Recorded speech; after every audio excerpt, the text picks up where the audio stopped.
যখন মারা যায়, আমার বোন ফেলানী যখন মারা যায়, তখন আমার বাবা পুরোপুরি ভেঙে পড়ছিল।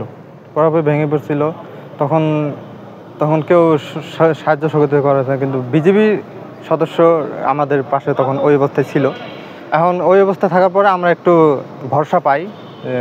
সেই ক্ষেত্রে আমার বাবা আমাদেরকে পড়ালেখা করাইছে, শিক্ষিত বানাইছে।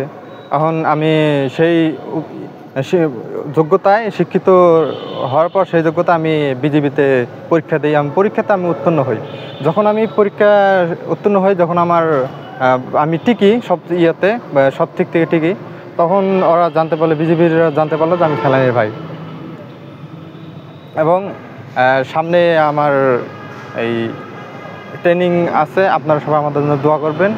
আমি যেন দেশের জন্য কিছু করতে পারি, গর্বিত দেশের জন্য যেন কিছু করতে পারি। পরিবারের পাশে থাকার চেষ্টা করেছি। মানবিক দায়িত্ববোধ থেকে বিজিবি আর্থিক সহায়তা দিয়েছে, একটি দোকান করে দিয়েছে যাতে তারা স্বাবলম্বী হয়। আমরা গর্বিত যে ফেলানীর ভাই মোহাম্মদ আরফান হোসেন নিজস্ব যোগ্যতায় বিজিবির 104তম ব্যাচে সিপাহি পদে যোগ দিয়ে তার পরিবারের জন্য নতুন আশার দ্বার খুলে দিয়েছেন।